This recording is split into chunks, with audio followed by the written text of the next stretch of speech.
It's the stuff they use to cut metal. You ever seen the torch cut through the metal? Yeah? That's what acetylene is. That's the stuff they're using to cut. It's very flammable. It burns really easily. This is a carbide miner's lamp. It's a really weird thing. It's made out of brass. They put water in the top and calcium carbide in the bottom, and they drip water into the calcium carbide, and it makes acetylene gas, and then it comes out that little hole in the front, and they light it with a match, and you get this little flame burning just all day long, as long as you keep the water dripping into it. That's a mirror, you see, that it's burning inside. And that was what they used for headlight. They didn't have electricity, they didn't have batteries, right? They had that. They had flame and mirrors. That's what guys used to wear on top of their heads when they went down into the coal mines.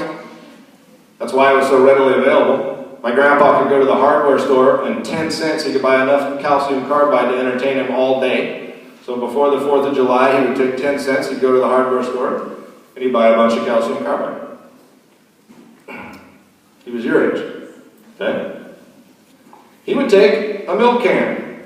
They didn't have fireworks stands on the 4th of July in 1920s. So he couldn't go buy himself some fireworks. But he could buy calcium carbide. And his parents let him do this, by the way.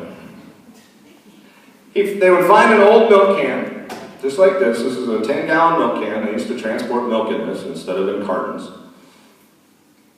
And he'd get an old one that nobody was using anymore. And they'd take the lid off of it. And he'd make himself like a wine cork out of wood. So a big wooden cork that would fit down in there like a stopper. And you'd have to bang it down in with a hammer. So it was a really tight fit. He'd drill a hole in the bottom of it, inside. About right there. And he'd put water in the bottom just below the hole. So now you've got an empty milk can with water in the bottom of it and a hole drilled in it.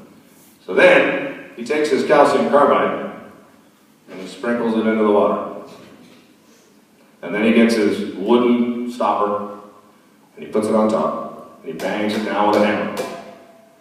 And then they wait. And they're out in the middle of the street. They've got this old milk can out in the middle of the street, and they wait. And they wait. And that calcium carbide is sitting in the water and it's making acetylene gas that's really flammable. And it's filling up this 10-gallon milk can with acetylene gas. And I have no idea how they knew when was the right time, but sooner or later somebody would sneak over with a match and hold it next to the hole.